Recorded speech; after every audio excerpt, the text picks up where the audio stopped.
What is up, guys? Welcome to episode 10 of Straight to Kokoro. I have local Massachusetts trainer Ashley Farias. Thanks for joining me, Ashley. Hi, thank you. Thanks for having me. I made sure I watched the anime you recommended. I was just literally that was my first question that came to mind. I was like, did you watch it? I did. Let's see. I started watching it last week because I was anxious to get it started, but then life hit me, so I had to finish it last night. So it's still kind of fresh in my mind, which is really nice. Go for it. I would definitely want to know your thoughts because I feel like the name, which for anyone listening is I want to eat your pancreas. Like terrible name. It makes sense if you watch the actual movie. Yeah. Well, once you know the story, you're like, oh, okay, I get that now. Yeah. But like that title, I really thought you were leading me onto some type of anime horror movie, No, no, but no. it was I thought it was nice. I thought it was very like I didn't see it as very heavy in the rom-com. It was more like insightful, you Yeah. know? I thought it was a pleasant like little reminder about some of the more important things in life because well, I don't want to spoil it, but um some characters are just in a really bad place. And it's just like, you know, it's Yeah. definitely I do wish it wasn't as like I'm not gonna lie, it was a little cheesy. I thought it was a little cheesy. I was like, it could have had a little more oomph into it, but I think that was kind of the beauty too. Is like one of the characters is just kind of bland, and then at the end he's no longer bland, and he kind of has this awakening, and I'm like, that's really nice. I'm so happy to see that. Nice. So what would you give it on a scale of like 1 to 10? Um, I think I'd give it maybe a 7. Oh, so I mean, I think people forget that like me and Connor had this conversation, and I'd be curious to hear your thoughts. Is like when people give food like it was good, like average is 2.5 stars out of five. Like a average movie is five, and people seem to be like it was like an eight. It'd be like eight's pretty damn high. Like I guess that, yeah, that's true. So like I'm thinking like 5 is like not good. yeah, no, that's totally fine. I'm just saying, like, have you read into that? Until someone said it to me, I was like, maybe you're right. I actually haven't thought about that. Yeah, I don't think I've if I'm giving anything lower than a 5, I really didn't like it. But to be fair, I did like it. It was enjoyable.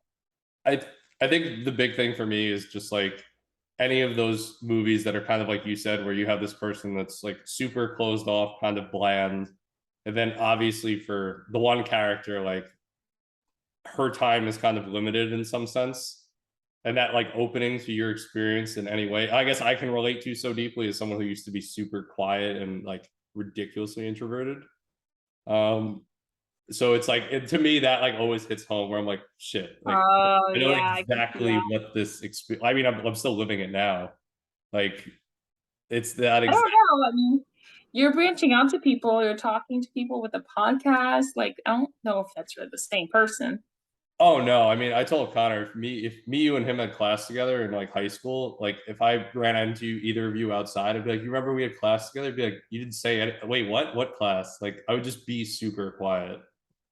But I think that I mean, one, it's the people like yourself, like anyone that I've just even I know we talked a little bit about anime because I was like top shorter animes. You're like, why is this not in there? And I was like it just helps. I feel like people who watch a lot of that stuff and see depth in it, like just have a different baseline perspective. Um, and just it's cool to hear people's stories. I think that's why I enjoy, and I'd be curious to hear why you enjoy watching it. Like they do such a good job of storytelling and like the different motifs they bring in that I haven't found anything else that hits me in the feels in that same way. I see. Yeah, I definitely did. I find that the character development was my favorite, just like getting to know. And I usually that's like one of my biggest things with looking for a good show or a movie is like seeing the character develop and grow so much. And also like knowing their story, or like at least when the story is told well, because there's a lot of good stories out there, but how did it hit home? And I really there was this one quote that she said, and I loved it because it was like he was like, "Oh, why aren't you out with other people and trying to like live up every last second of your life if you have this limited time?" And then she's like, "Well, what difference does it make? Why aren't you doing that then? Like we're all eventually gonna go away." Yeah. And I was like, "Ooh, wow." I'd never thought of it like that, and I was like, "Wow, that's." And I have a fear of death, so it's like I get panic attacks just thinking about it, which is awful, I know. I'm working on it, but No, I you know, totally. Oh, and please. that's why I like Naruto because and I was like, "Why is that not on your top 3?" Because there's so many beautiful stories and, like, heart-wrenching stories and growth. No, yeah, I mean that show, like we were talking about, and I mean, like I said, that's what most of my tattoos are based on. Like, I grew up watching it. I actually got my dad to watch it. We used to do that like every Saturday because it was on Toonami. For anyone that's like not 5 and finding the show or running like that and thinking it's from TikTok, like we used to watch it, and I was just like that. Like, what is it? Sadness and Sorrow, which is that one song that's played throughout it. Like, anytime that comes, it's just like crap. I'm about to I cry. know, you're already sad. But like you said too, I think like the character development was just unreal. Like, I never expected. I think Itachi is just the easiest person. Like, I loved him as a villain, and then when you got his backstory, I was just like, this is probably this is the I've never seen anyone write out like a character like that. Yeah, that's the other thing about that show, it blew my mind, like, the way that you are perceiving the characters in the beginning, and then once you see their growth or just when you hear their backstory, I'm like, "We went through all this, like, stuff, all these stories, and then now we're here?" Like, you planned that from the beginning? They're That's crazy. Yeah, I even think like Gaara. Gaara is a really good example of someone who kind of has that like I wouldn't even say it's bland because he's kind of the opposite. Like he just hates everyone. Like Yeah, he's actually one of my favorites, so it's funny that you mentioned that. I mean, I really loved his backstory when you finally understand like the sand, what the sand, who the sand is, or what the sand is. If I'll just like leave it at that.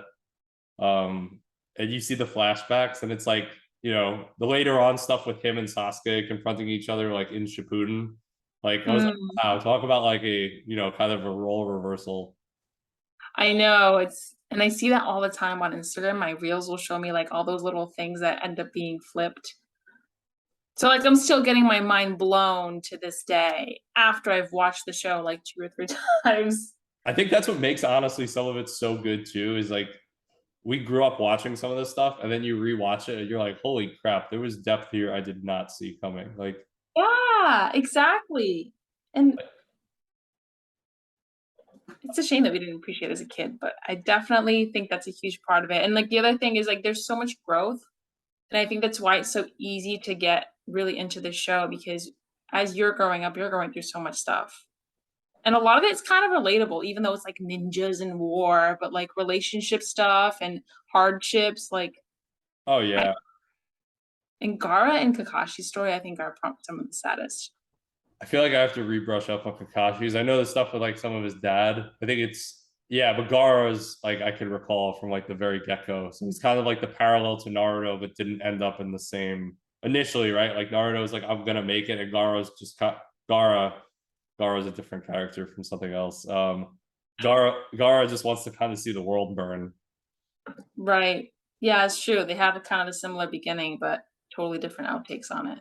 Yeah, but I feel like that honestly even goes to like what we were talking about before we started recording was like Iruko was the person that saw Naruto for the person he couldn't see himself as and gave him that space to kind of grow in and accepted that he was going to make mistakes and fuck up.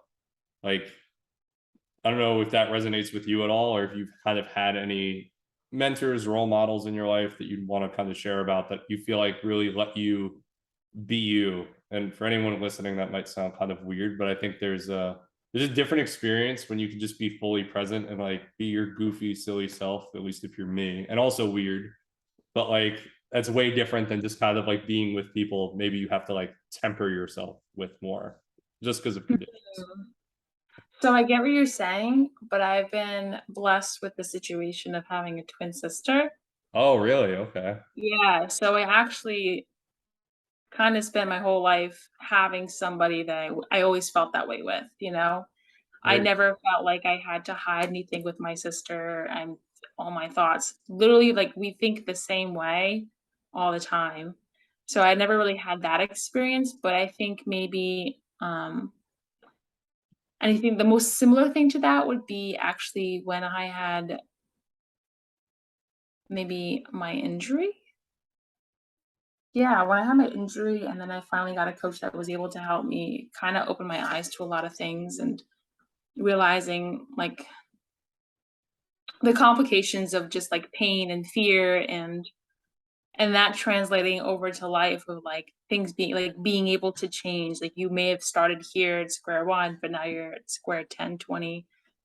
And I think just in that training, like, seeing myself change completely because I felt safe in Yeah, the care of a trainer who also saw that I could get better, I definitely like, that translated over to my life, like, I'm like, I can do anything. I that's can awesome. literally do anything."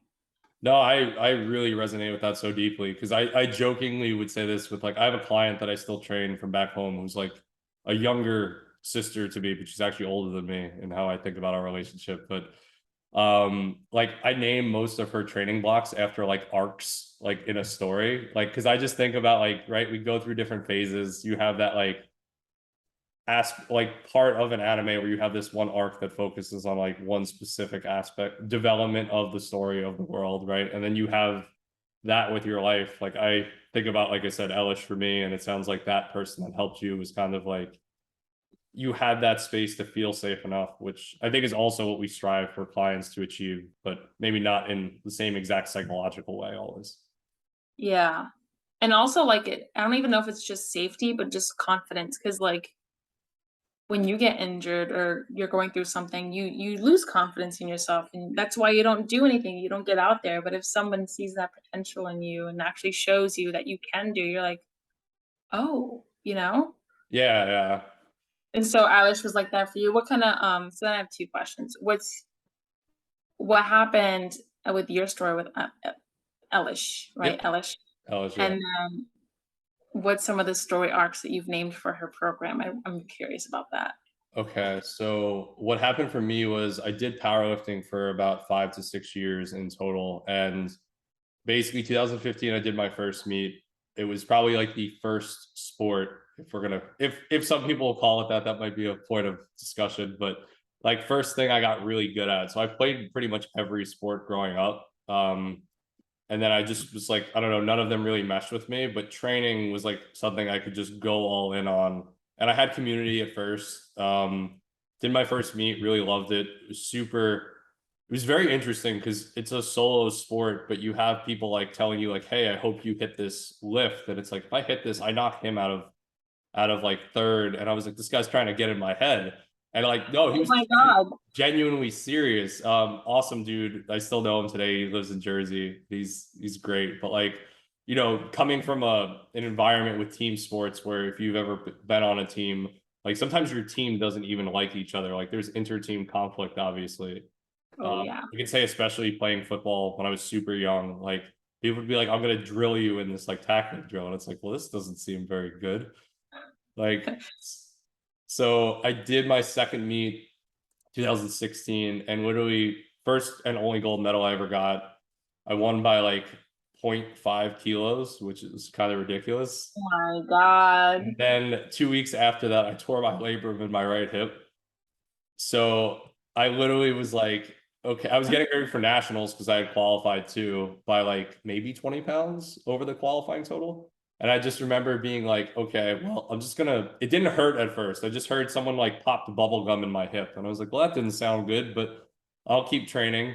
So I made it like 6 weeks before I had to like not squat. And I was like, okay, I just won't squat. I'll squat whatever in October, and I'll just deadlift. And I got like another 6 weeks, and then I like literally was just like limping with my right leg.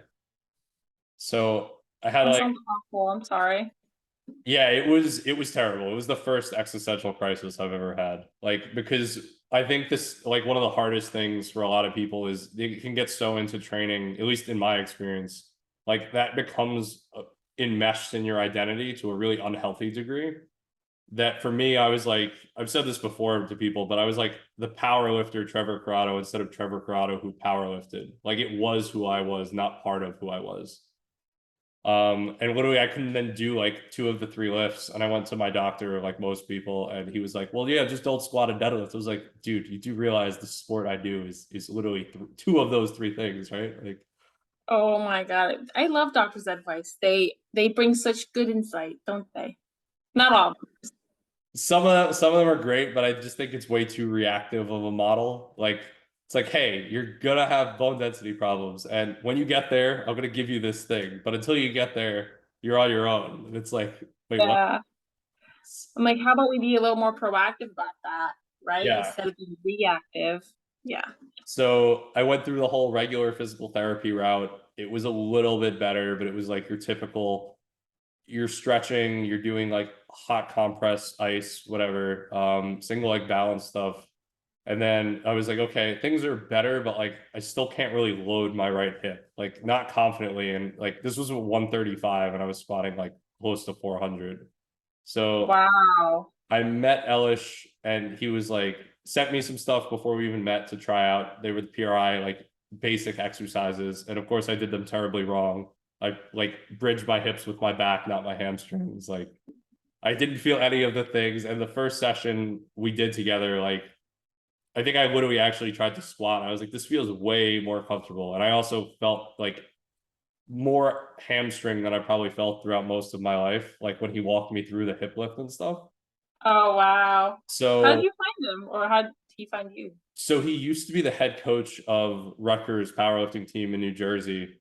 And he coached them at international meets. Like they went to South Africa at one point. Some of them went to, I feel like it was somewhere in UK for something else. But he literally had clients that I knew through the same circle, and he was a powerlifter. But he was basically like the movement guy, and he was way ahead of his time with like giving people tempo work, like aerobic capacity matters for powerlifters. Like manage your pelvis and your rib cage. And it was like, this was 2016, 2017. Yeah, you didn't hear about that back then. No, no, no. You just did more volume. And if you didn't die, you were lucky. But Yep. like he basically we did like two sessions months apart. And I was just doing these drills and I was able to deadlift again. I was able to squat again without pain. Then he became my coach. And through that, just I was fortunate enough that he took interest in my other aspects of my life, like we talked about a little bit before, like my psychological well-being, my spiritual well-being, like the way in which I interacted with the world from a standpoint of like presence. And it is one of the most beautiful relationships in my life. So like now I strive to just honor that relationship and knowing him and I walk the same path and like how we want other people to be able to experience their fullest life as well as how we want to live ours. Oh my gosh, that's beautiful. I love that. Yeah. It's definitely, yeah, I don't think words could never do it justice that what it means to me. But I think, and then in terms of my other clients' training blocks, unless you have anything else on that, I have to actually open up my Google Drive so I can see what I've named all of them. Oh no, it's just interesting because I can resonate with like that moment of like going through an injury from a sport that you loved and losing your identity is like, well, what else am I? And then you feel like crippled and crushed, and then being able to find someone who is able to help you, like in that moment, there's really no, yeah, you're right. There's just no word to describe it, you know? I think it was also like our relationship, his and mine, was the first moment I ever had insight into like what words are just like convenient to communicate things. Like they'll never be the feelings. So there's like the feeling of love and then someone being like, I love you. And that's a very like those two things mean very different things. Like Yeah, yeah, I and, know what you mean. and the experience of it is like it is life changing, but it's like it's not describable, right? Like the word will never do like this was the best ice cream I've ever had. Like it will never, someone can never think about it's indescribable to try to have the experience without just eating the ice cream. Right. Like, I'm sure you could probably articulate it really well and describe the explosive flavor in your mouth, but like, it's not the same as experiencing it. No, it's like I forget what tradition of Buddhism it comes from, but it's like don't mistake the finger pointing for the moon to be the moon itself. Just like it's like a picture of a bird is not the experience of seeing a bird. It's like that's just a picture. Hmm. I see. Oh, I never heard that one. I Yeah, do like it. I forget where the moon one comes from, but I think the other one, the bird one is Christian Amurti. I feel like that one's definitely the most like aha analogy because I'm thinking like I've been to an office that has a painting of a bird in the sky, but it's not the same as me seeing the Yeah, bird exactly. out. Like I know immediately what those two different feelings feel like. So that's a good analogy. Nice. I'm happy that clicks. So most of her blocks actually I haven't named anything too crazy. Like we had New Jersey States, which was her state meet. We had season two, which I think was the second time we worked together. And then season three was when I started just not caring. And I was like, we're just gonna have fun with this because she also vibes with it. So there is an anime, one of my favorites. I will get a tattoo of this guy at some point. It is oddly named somewhat. So, but you've already watched the other one, so this isn't that bad. It is. Is it wrong to pick up girls in a dungeon? They're on their fourth season. Fourth season? Fourth, yeah, fourth season. You have But a thing for interestingly named animes. so I didn't name this, but I found it and it is one of my favorites. Super heavy on like Greek mythology, because you have all the Cool. Greek gods, but like the main character Belle was there's a scene at the end of season one, if anyone watches it, that like I can picture and it makes me want to throw my computer out the window how hyped I get. Like, but it was right around the point of like we were talking a little bit earlier, right? Like he decides like the line is literally I'm going to have an adventure today, and this is like in the lowest point of his low. And it was right around the time of like COVID where I was like, I'm either going to move to Japan, I'm going to sell pretty much all of my stuff and just go travel the world, and I'll figure everything else out when I get back. Ironically, that'd be like if I get back. Yeah. And then the other one was like, I'm going to just go all in on what we do, which is training, movement, coaching, and well being. So her third block was like, Belkun can beat these thoughts, you can beat this volume. So like the main character is like super shy, not very like very innocent. And there's like a lot of times that like women will hit on him or like so we'll show him affection. He'll just get like all blush red or like run away from it because he's like, I don't know what to do with this. And then the Ew, I love that. the last block she did was like April, the month of bro work, because we're actually like focusing on giving her like more accessory stuff and the season of rom-coms. So April was season four, the month of bro work and rom-coms because we both love romantic comedies, and spring there's been so many that have came out. Oh, I know. I keep seeing ads. I'm like, yeah, I totally watched that. And then the next thing you know, it's the end of July. So Yeah, I feel like that's I think the that's cute worst. though. So Yeah, what's so her current is it her current arc the bro split? yeah. I actually have to Nice. write her next training block tomorrow or something. Oh, cool. I actually started doing that with one of my clients too. It's funny that you say that.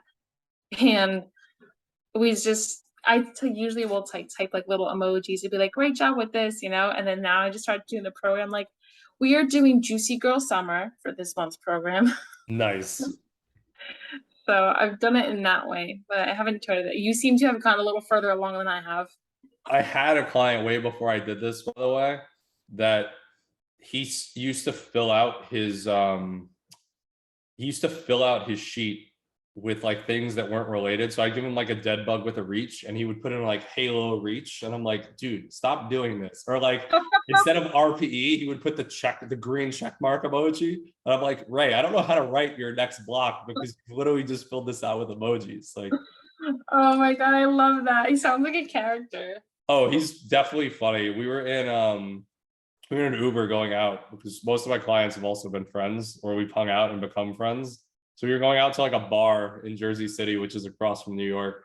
And I didn't know he's Filipino. He speaks English, Spanish, and Tagalog. So like him and our Uber driver just start like talking about reggaeton. And I'm like, Ray, what the fuck is happening? Like the Don't you Uber, love that you're just like, I mean, it was like stepbrothers. It's like, did we just become best friends? And I'm like, whoa, how do you know how to speak Spanish like this?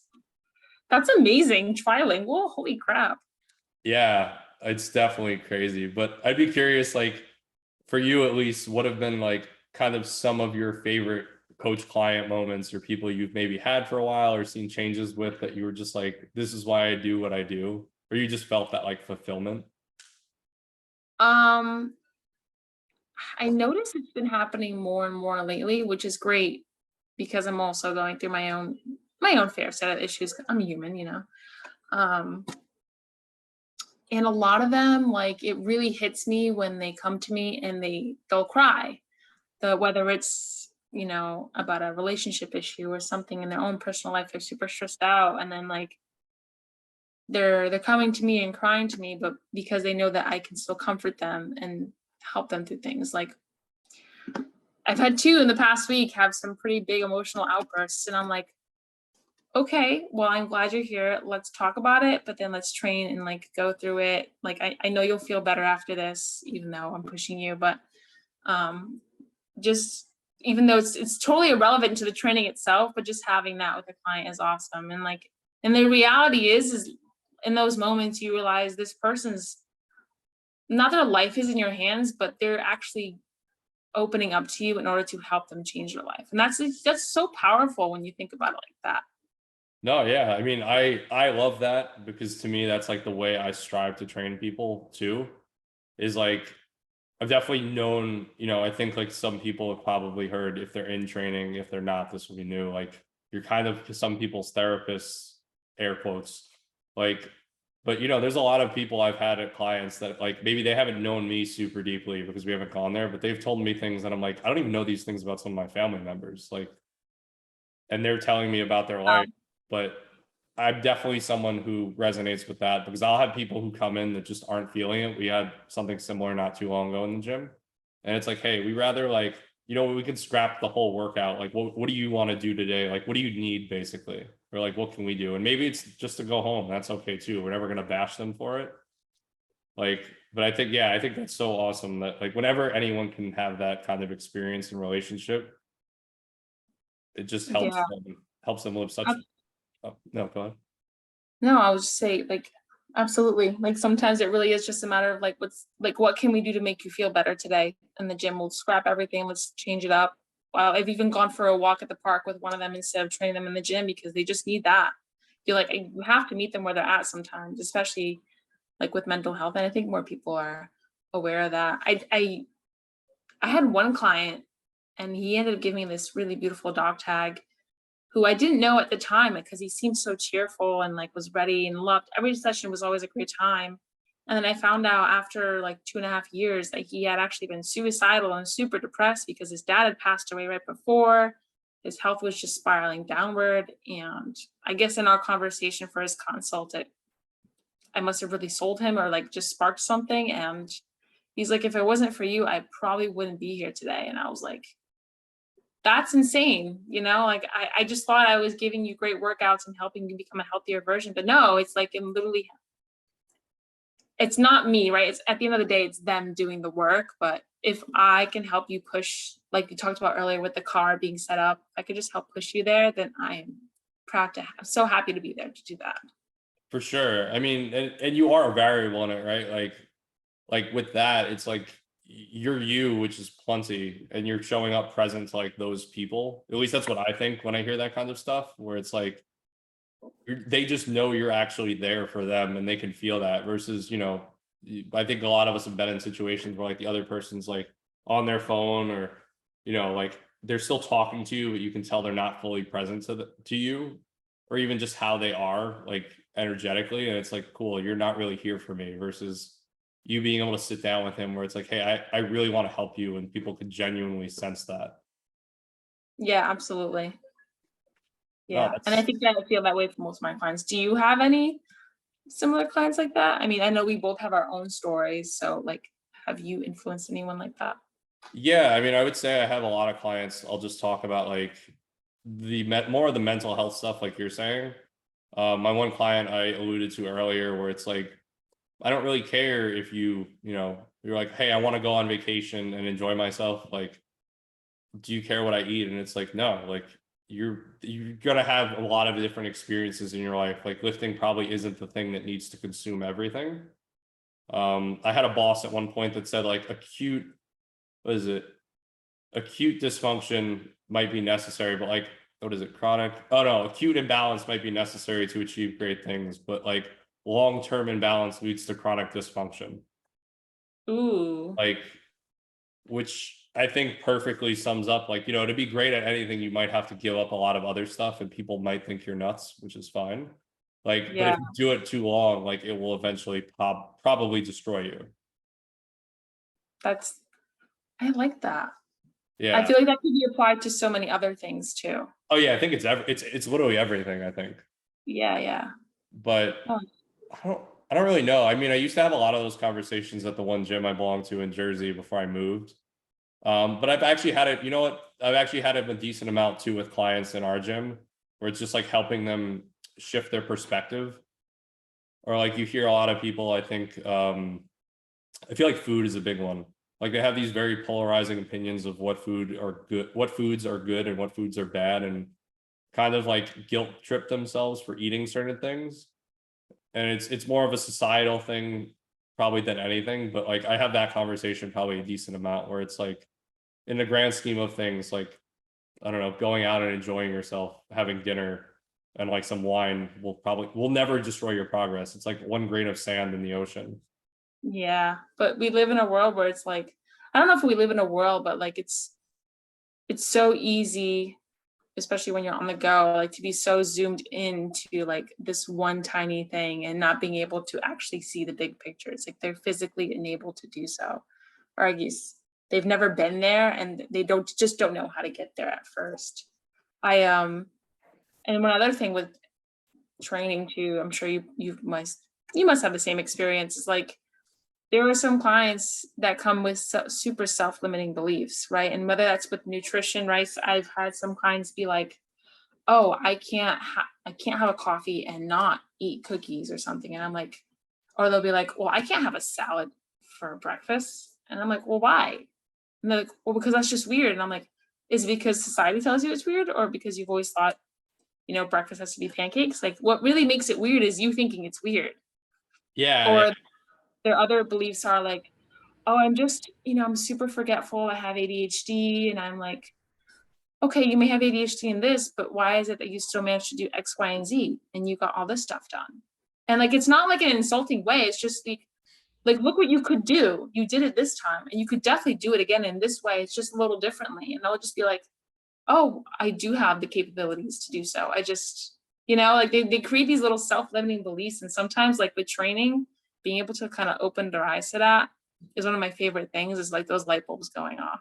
Yeah, no, I feel that. I mean, I think especially with like the like it just makes me think of like our natural negativity bias and like how strong that is for some people. And then also there's like other conditioning in there for sure, like developmental stuff. But I think like something I feel like I've heard multiple times is like people just too easily, you can really hurt yourself unintentionally by identifying with like lack of focus, like you're saying, or someone has ADHD, right? Or something like that. And it's like, yeah, maybe, but like, is it that big, or are you just blowing it up, like you kind of said, because someone's so zoomed into it and that's how they're defining themselves instead of all the other qualities that make up who they are? Yeah. And sometimes it takes a little catalyst to get out of there. And I guess like even for you with strength training, like like the power lifter Trevor versus Trevor who power lifts. Yeah, I mean, and I think one of the best experiences I ever had was there was a point during like peak COVID. Um, I was spending Elish and I got to spend a lot of time together because New York City was neither of us could work really as trainers for the most part. I mean, we had remote stuff, but other than that, and I just remember I was probably the strongest I had been in a long time. And I was like, if I deadlift 600 pounds, I'm just gonna quit lifting. Like that's enough. Like, and he was like, I don't think you want to be lifting. And I was like, no, not really. I took 2 weeks off, and it was like, at the end of those 2 weeks and not having trained at all, I realized I didn't need it anymore. Like I still train now and I enjoy it, but it was like, does this thing really need to be in my life, like for me to be happy? And the answer was no. Like I was completely happy with the way I was living my life. That's so interesting. So you had like the opposite experience that most people struggle with, is what it sounds like, because people are always like, "I want to get 400-pound deadlift," and then they actually get there, they don't even celebrate it. They're just like, "Oh, it's not 450." Whereas you Yeah. literally just did the opposite. You're like, "I got there and now I'm good." Yeah, I mean, I never even got it. Like that's still kind of haunted me. The highest I've ever deadlifted is still 585.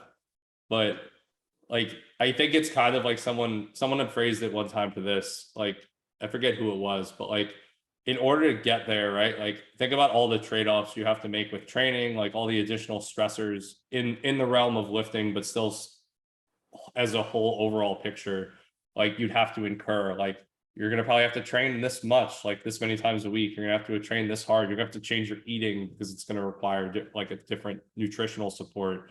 Like, is all of that psychological stress worth it just for that thing? And it's like probably not. Like, I'd actually be really curious. Like, I've heard this one recently too, where it's like people want to lose 5 pounds, and that number doesn't mean any, like the number means something to them, right? But 5 pounds, you might not feel as good as you think when you lose those 5 pounds. I don't know what those air quotes were for, but like you don't, have you had that before where it's like they want to lose a very objective number, which is cool. Their goals are their goals, but like they think at that number they're gonna feel better. Oh yeah.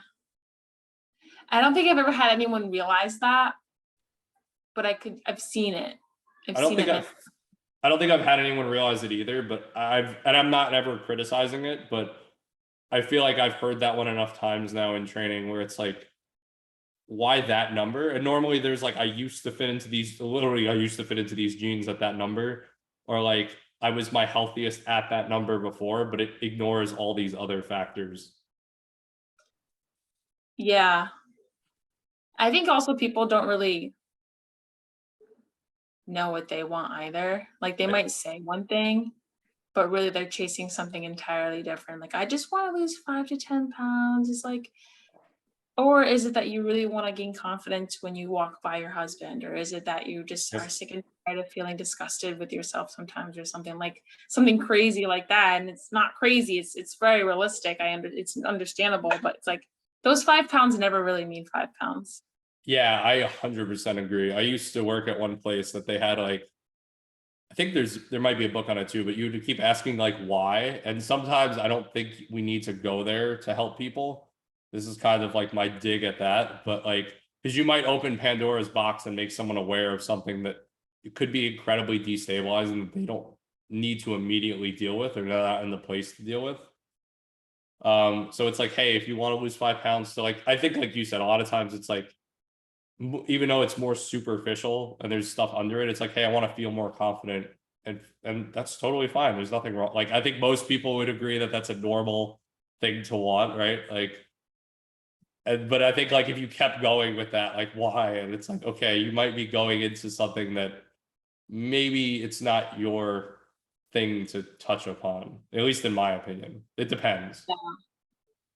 Yeah, I think it depends for sure, but also like there's a time and place for like when to stop.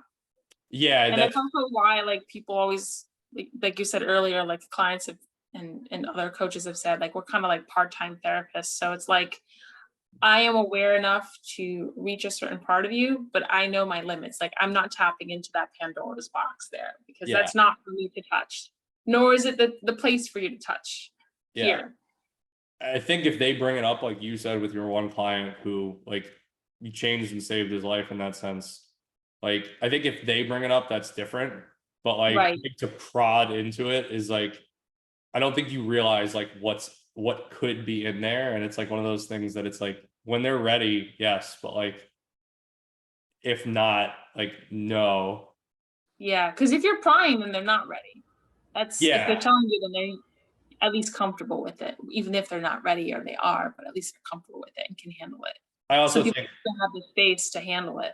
Yeah, I also think the context is different too. Like you said, right? Like if someone's in therapy, like, and their therapist is like, okay, there's something here. Maybe this is the right, like they intuitively are like, this is the time to kind of push that because there's going to be a big release. Like that's totally different, like set and setting, like the person you're with. But it's like, yeah, my client had a breakdown. It's like, you realize now they're like psychologically like distressed, like seriously. It's like, Yeah. yeah, that's not the goal of training. Like, No, it's not at or a all. healthy relationship in that sense.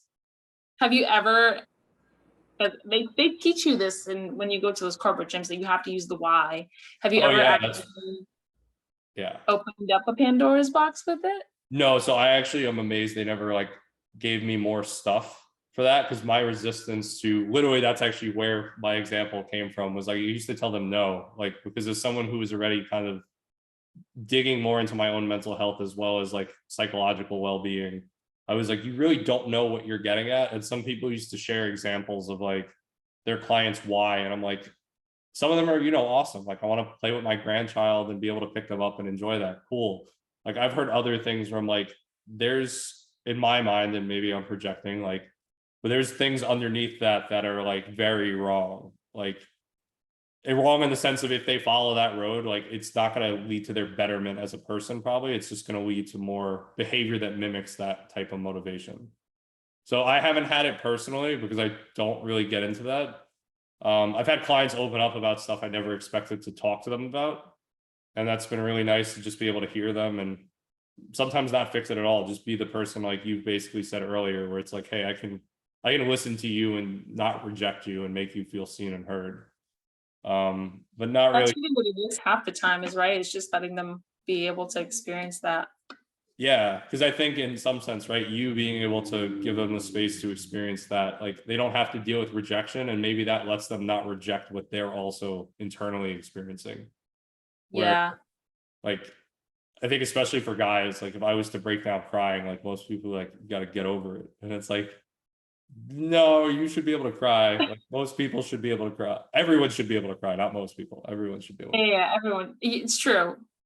And I was definitely blind to that growing up. As I've become more aware as an adult, I realized like how much truth there is to that like stereotype. I thought, oh, I've never seen it. And I'm like, wait, I've never seen it. Exactly what I'm talking about here. Yeah, I But mean, no, I definitely agree. I think I've seen my dad cry maybe 5 times in my life, yeah, I think I've seen mine do it once. and And no, silently too. It wasn't like it's like oh no, mine wasn't. I mean, but these were like peak experiences, like, yeah, like things that like, it's like if you didn't react emotionally to this, it would be like it could be like a shutdown response, but it's like most people would break down during certain things. yeah. So Oh I man, I mean, was gonna say something about something you said earlier and I lost it in my mind. I was just sorry. like, I will not forget this. Hopefully, But I hopefully did. it It's comes okay. back. It'll come to me. But I know you guys too, as like women have that, where it's like if you're like assertive and confident, it's like, well, what the, like a guy on the other end might perceive that as like, well, what the hell's up with this, like that's a red flag, and it's like, well, maybe it's just the thing that triggers you that you aren't. Yeah, maybe. I think it's more like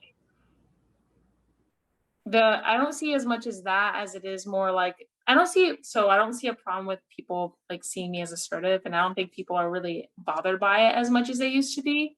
But I do see a problem in like women taking roles that are not common. So like my client be and like because of the way we look, like my client's super petite, but she's strong and she really like is considering criminal justice, but or she really wanted to do landscaping, but like she's like, who's gonna want a petite jacked girl to landscape, and I get it because she's like full of tattoos too. So I'm like, those are the things that I see a lot more is like not being accepted into roles that we are totally qualified to fulfill.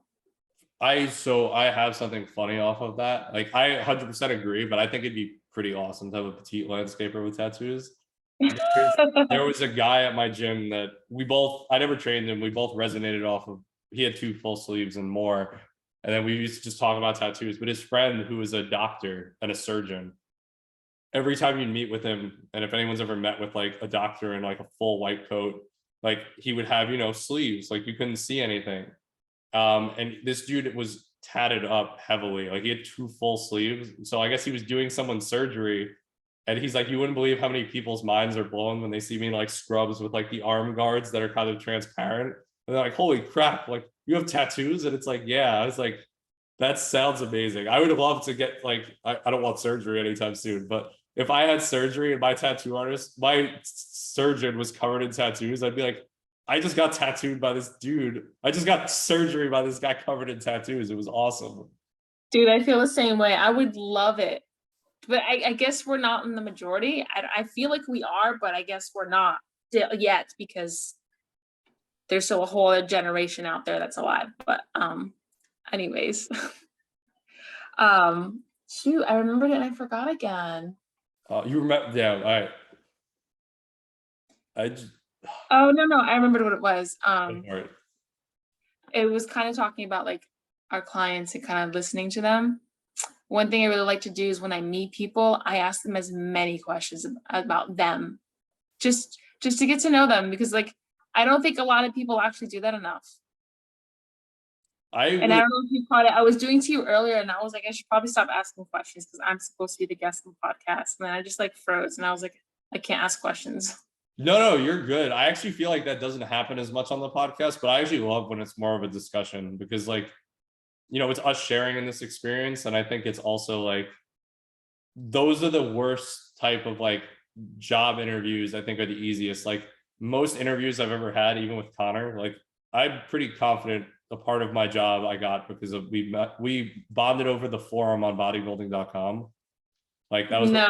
we first got our lifting like advice and a lot of other terrible advice. But like, I've had interviews where, like, you're kind of sitting down and it's like I ask the questions, you answer them. And it's like it just doesn't feel very mutual. It just feels like one person's in this, they are in a position of power, right? But it doesn't feel like you're there to know me. It feels like I'm really beneath you in some way. Versus like when two people, like you're saying, are just trying to get to know the other person. Like, that's totally more normal to me. Yeah, I love that. I wish it was more normal for me too. I mean, it's tough, right? Like, there are certain times I'll definitely deflect when people ask me stuff, when it's like I'm gonna just ask you more stuff about you because I don't want to talk about me. Oh yeah, well that's definitely I feel like that's like a self-toxic thing, possibly. I think it's just people. I mean, part of it's probably like us learning, like, maybe we aren't okay to take up space in the way that we actually are. Like, because I And think, setting boundaries too, probably. yeah, I mean, for sure. Because then if someone pries too much, right, and it's like, hey, I don't want to talk about that, instead of them like being passive aggressive or just being straight up aggressive, it's like, hey, okay, this person obviously doesn't want to talk about that. That's okay. Yeah, for sure. But no, I definitely feel that. I'm trying to think of like, I feel like that's honestly even like, how old are you, Ashley?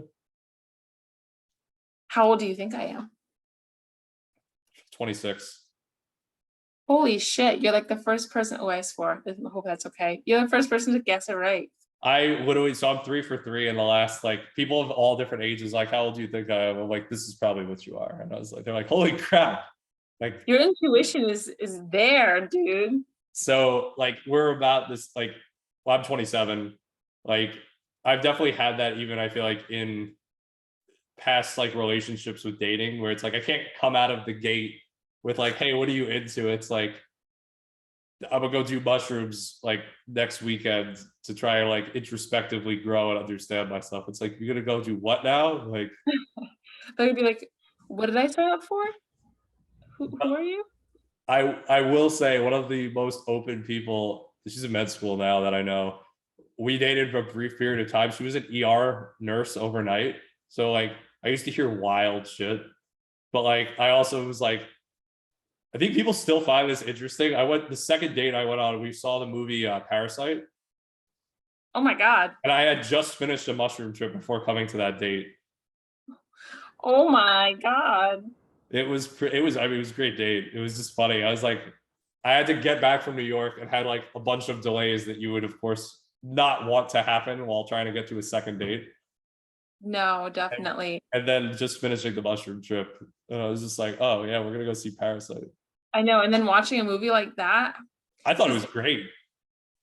I'm sounds like an awesome experience, but for me, I think I'd be mind blown the whole movie, like, oh my god. I think if I was possibly still like coming down from it, like, I've seen Avatar right after one, and that was like, holy shit. It was like, what did I get out of this the first time? And The Last Samurai with Tom Cruise, actually, like right at the end of one, and I was just like, this is amazing. Yeah. So Like you were like beyond that point for this Parasite movie? I was what, yeah. I mean, I was in the afterglow still, but it definitely was like not that. Like, I've never really watched anything during like the peak of it. It's just all been more introspective. But I don't know. I can't really imagine that because I've never done them in that context. But I could definitely see it either being like really good or really terrifying. or maybe Yeah. just middle. But I mean, it doesn't have to be anything. yeah, I mean, that would be pretty cool if there was nothing too. But my greatest fear at one point was I was going to be an orange for like 6 hours. I was like, what if I get stuck as an orange? Why would you think an orange? Like, what made you go to that? I think there were oranges in the apartment, and I just was like, "Oh, do you remember it was like the annoying orange was like this orange with eyes and a mouth." Yes, That came dude. to mind for some reason. I was just like, "Holy shit! What if I think I'm an orange for like 6 hours?" How long ago was that, by the way? That feels like it was eons ago, but That was definitely over a decade. This trip was like 2 years ago, but I can't. so you've done multiple trips of this then. Not being an orange, but yeah, I've done multiple mushroom trips. I've When never. did you find that? Like, what made you get into it? Oh God, like psychological distress. That was my probably my second existential crisis. So I have a business degree, and I was working my job like 5 days a week in business, 8 to 5, and then I was working at Hype Gym in New York, Wednesday, Saturday, Sunday. So I was working like 7 days a week for like 6 months, and I was like teetering between taking the jump of like, do I do the traditional thing of like, I had a degree in business, like this is what my parents, what the older generation would be like, this is, you do this for 30 years, you retire, then you can bitch about how hard you worked for 30 years. And like that model never made sense to me, like even when I was like in high school. So I was just like, I was between the border of like, do I leave this job? Do I stay with this job? Like all these other things were coming up. I think it was the first time I recognized that I had an ego. Like there was a voice in my head that wasn't me. Like the voice that like the self-talk voice. Like you're not saying to yourself, like, oh, you know, you idiot, you shouldn't have done that, right? Like it just reactively kind of happens and emerges. Like Yeah, most yeah. people think it is self-talk, but it's like it's your ego, it's not you. Or it is you, but it's not Did like you it's not realize all. it? What's up? You said that that was the moment you realized you had that? It just was coming up for me as a bunch of other stuff because I had also thought I just got hurt again after coming back and competing in powerlifting and placing. So I thought I had just gotten like a hernia at the time, which I didn't. It was digestion stuff. Uh, it was bad. It was bad. I'm Uh, sorry for laughing, but no, just no, like you're the good. You're visual, good. I'm like, Because in hindsight, I was like, oh, thank God. Like, but in the moment, I was like, I'm fucked. Like, um, but that's freaking funny. I went to do them, and then so that was actually this would be the second one, but the first one was relatively for the same reasons. But the second one, I just was like, I think I was getting done. It was towards like the tail end that I was having a discussion with my brother who was guiding me, and he was like, what do you actually care about? And I was like, helping people. Like the best part about what I did in business was like traveling, meeting new people, teaching them how to do the lab equipment I used to work with, like how to operate it. But I was like, I don't give it two shits about like a pneumatic sieve or like this thing that tests powder. I will tell you the funniest call was someone fucked up Skittles one time. Like we got a call that the Skittles were wrong. Like, No, what happened?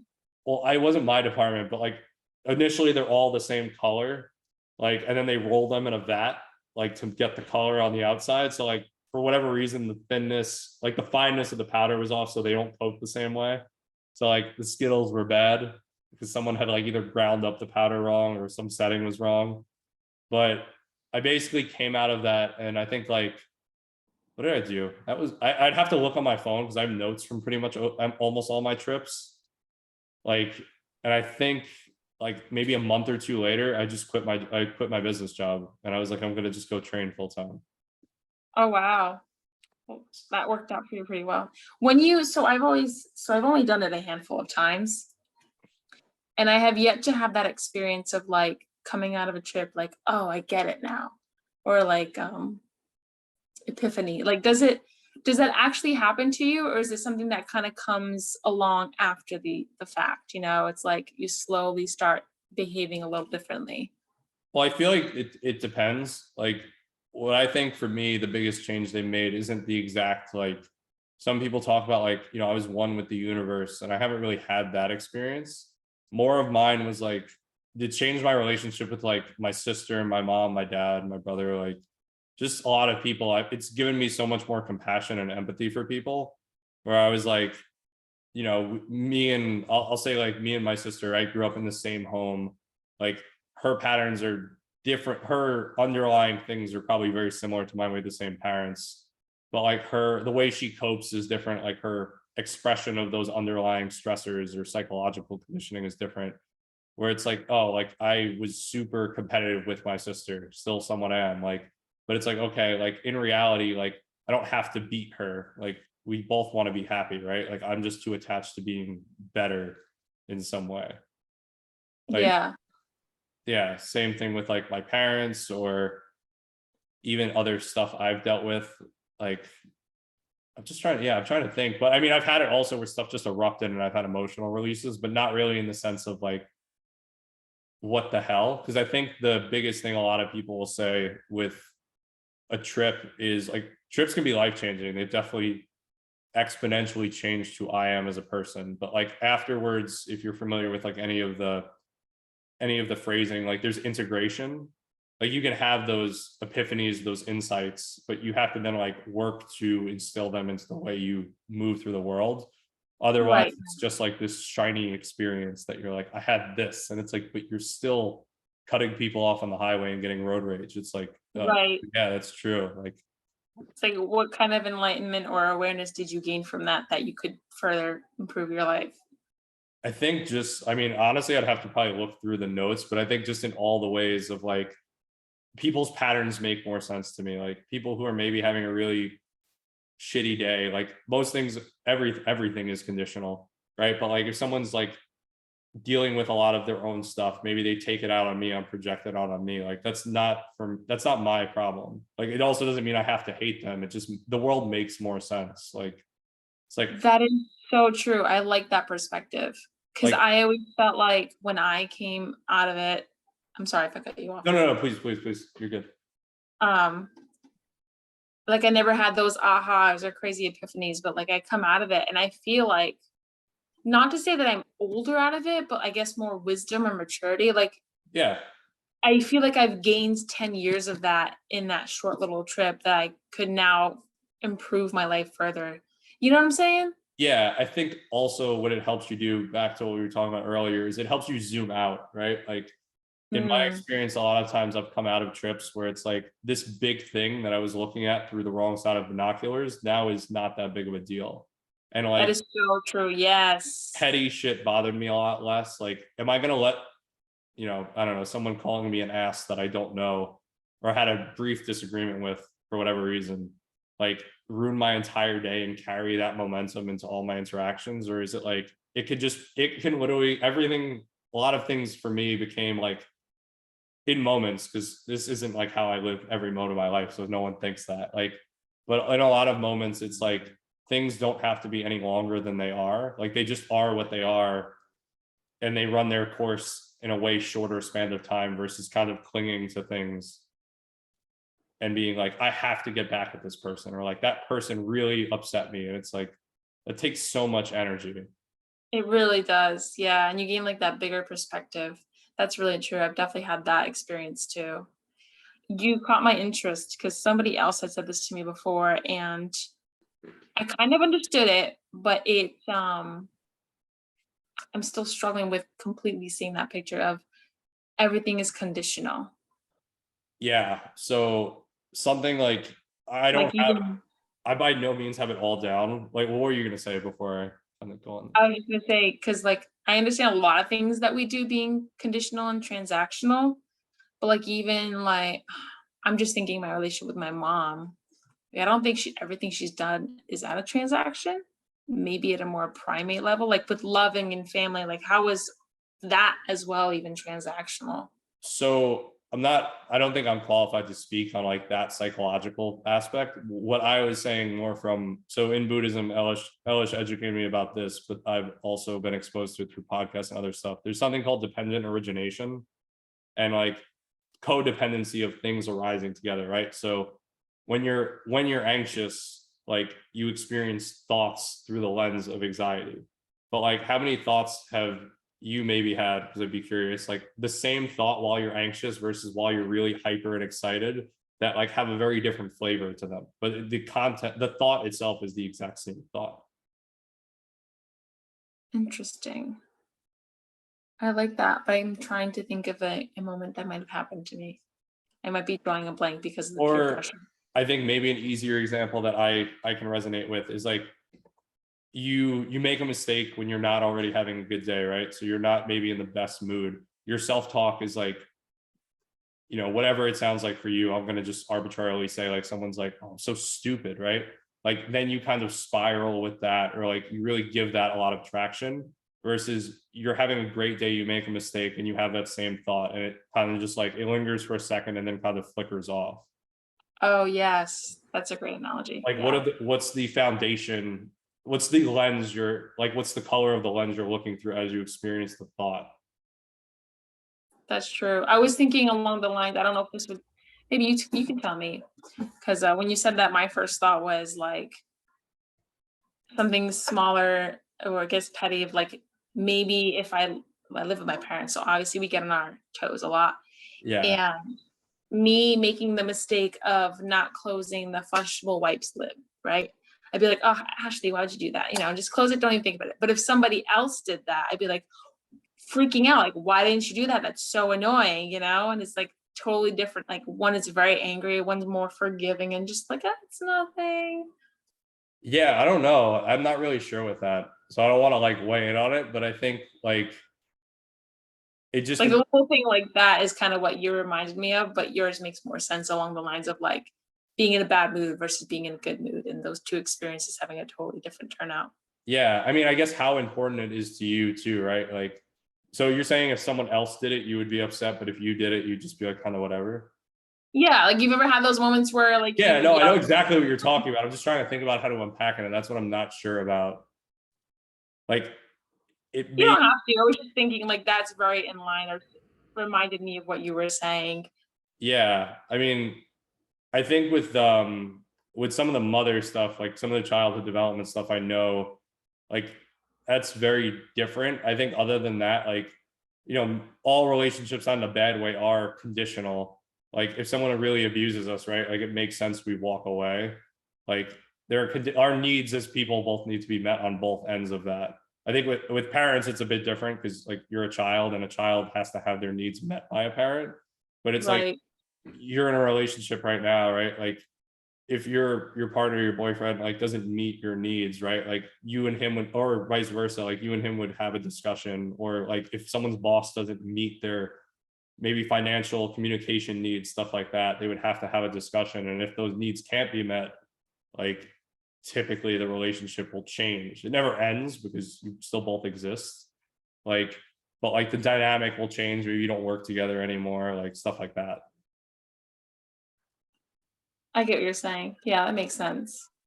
Because there's some other saying where it's like also, I mean, it's like if anyone treated us like we treat ourselves at times, it's like you just instantly walk away from that person. But Oh, then, absolutely. yeah, Yeah. I guess I'm seeing it now too because I'm just thinking like, I would take a bullet for my sister. Like I wouldn't want to get anything out of that, obviously, because I'd be dead. But then I'm also thinking like I'm sure I feel that way because of what she's provided in my life. And therefore, like it's the importance and like the actions that yeah. are going back and forth. I mean, but that stuff all matters, right? Because like even in Buddhism, there's the whole thing of like I've had glimpses of it, but I haven't had it yet. Like not the, I guess like the hard insight or experience. Like you're like, holy shit, I get it. And then there's still, you need to refine it. Like it's not like you get it and then everything's different. You're just like, yeah, I got it. Like Yeah. it's like it's what they call emptiness, and it's like all things inherently are empty of meaning. So it's like, say with your sister, like if you didn't have the intimate experiences you guys have had together, right? Like if someone told you you had a sister, but maybe also family wasn't proposed as something that was important in the way you were brought up. Like I know I was in that sense, like where family comes first, like a lot of people have heard, right? Like if maybe someone was like, no, the quality of people comes first, like screw whoever you're related to, like then would it matter if someone like never grew up with their sibling and it was like, hey, you actually have like, a long lost brother? It's like, why does he matter? We haven't had any meaningful experiences together.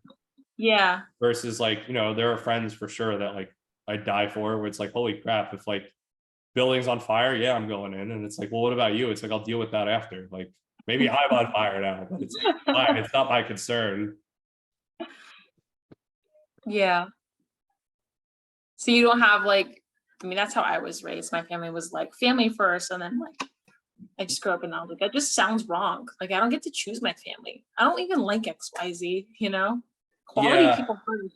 So my perspective on some of that has actually changed too quite a bit. Like I Interesting. used to just I still think the quality, the way people treat you is incredibly important. Like I might not want to spend time with someone, even if we're related, if you treat me like shit. And I don't think that's unreasonable for anyone.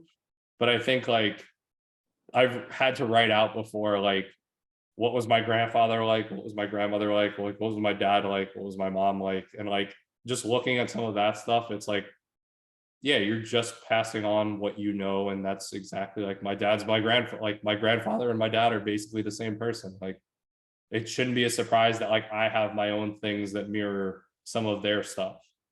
Like, but also like if I then look at my uncle, like my one uncle's a bit of a dick.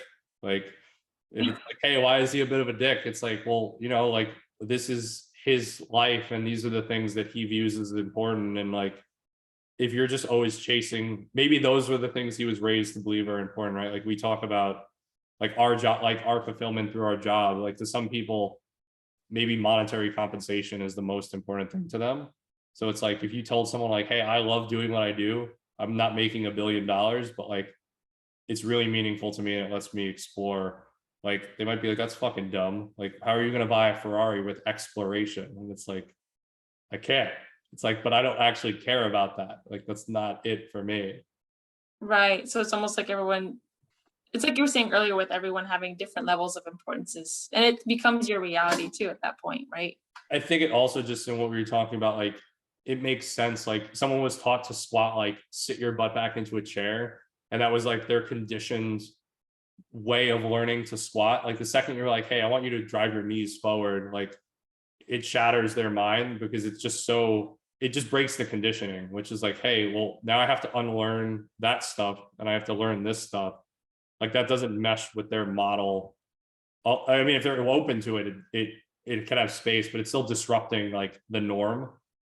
So I think it's like the same thing when we were saying with like someone just having a bad day and they project it onto us and how they interact with us, right? Like we share something we love with someone and they're instantly like, well, that's stupid. It's like, okay, like it's because to you that's stupid. You're not you're seeing it through the light of like your personal perspective versus someone who's able to be like, I don't know. Some people have told me a lot of things that I personally don't love, but like I love seeing that they love them. Like there's the experience of seeing how excited someone is to be like, I just started knitting and I'm crushing this quilt. And it's like, that's fucking awesome. Like I love that that brings you alive. Like I don't care about knitting though, and that's totally fine too. Yeah, absolutely. I couldn't agree more. I think the same way. Yeah, I have no comments or complaints on that. Yeah, and I don't even think that's like I know you have to go soon, right? I do, yeah. Okay. Well, I don't even think that's like a thing from like plant medicine either. I think it's just like the people you're with and openness. Like there are people who are definitely way better people than people who have done that stuff, like and explored them. And then there are people who are, you know, it's a catalyst for that snowball gaining momentum or that car gaining momentum through them. Yeah, for sure. Like two people can use the same substance and have a totally different experience, Yeah. and you can even get that just from relationships in life, like having this living in the same environment and just being like Naruto and Gaara once again, you know? No, for sure. I mean, I think it's even the same as like I feel like there's stuff with identical twins that have like lived different lives and like while they share some similarities, like if they were brought up like you're saying, like nurture versus nature kind of stuff, like they were in two different environments. Like one ended up becoming a CEO, the other one's a I don't know, a drug addict. Like we'll go just to the other extreme. Like, but I'd be curious to like, do you have anything else you want to kind of?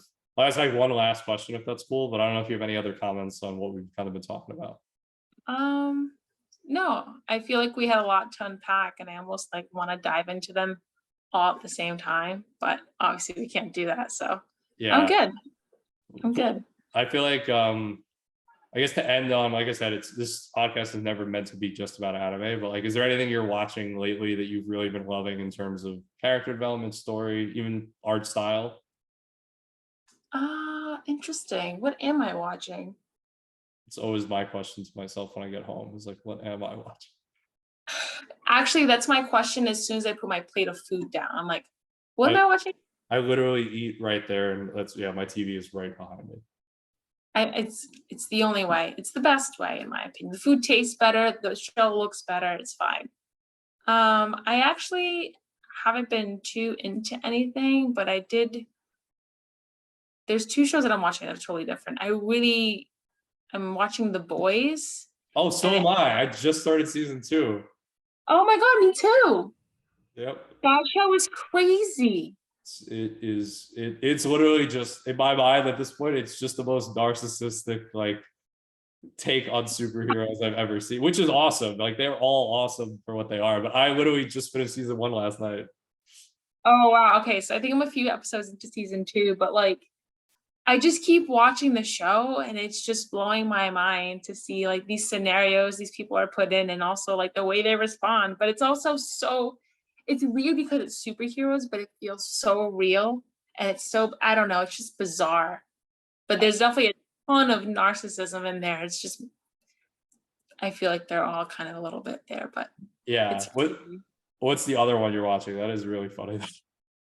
um oh then we'll have to keep tabs on each other with the show because I nobody I know is in this middle season two. Everyone is either on season one or like up to date. I started rewatching, not rewatching, but continuing with Boruto. Okay, nice. Yeah, because I had finished watching some animes that people recommended, and I was like, I want to go home to something that's comforting. And I actually really like the way that the show was going because when it first started, I was like, this is lame. But I then it really picked up. The plot picked up a lot, and I was hooked. I was intrigued. I was like, okay, this is reminding me of my ninja ways.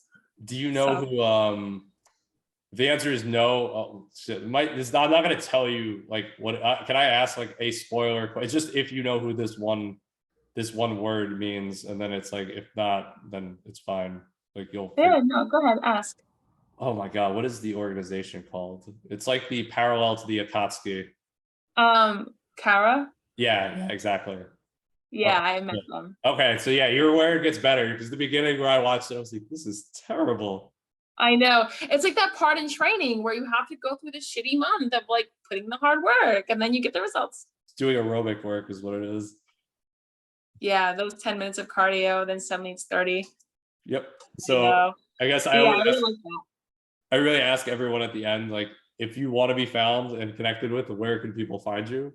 And then Well, first let me ask you what you're watching and then I can answer that question. okay, so I am watching a bunch of stuff, but I've watched. I don't think I've actually ever hated a protagonist so much as Rent a Girlfriend. It's so terrible. It is terrible. So What is it? Rent a Girlfriend. So in Japan, like people actually you can rent a significant other. Oh, Like yes. this is part of the culture. So it's like it's the only show I know where like you watch it and you just lose more and more respect for the protagonist, and like the secondary protagonist is like actually like I'm like okay, she's pretty solid. Uh, Oh, okay. I have 2 episodes left in Your Lie in April, which is a musical based anime. Like, and I know I'm gonna cry, so that's why I've been putting it off. Oh, I've been hearing the same. I've heard a lot of great things about that It one. is so beautiful. Like, um, Kiss Engage, which is based off of I don't. It's not based. It's original, so there's no manga for it, and that's like there are demons, there are people, and it's kind of like both. So there's like it's like the CCG in Tokyo Ghoul, and then also like the ghouls. If you've seen that. I've seen bits and pieces. I never Okay, actually so it's finished. like there's the police force to apprehend like the ghouls, which is what like the main character is in Tokyo Ghoul, and then this is kind of the same thing where it's like people have contracts with demons, and there are also like demons that are also just inherently bad. So I like feel like it's my kind of show.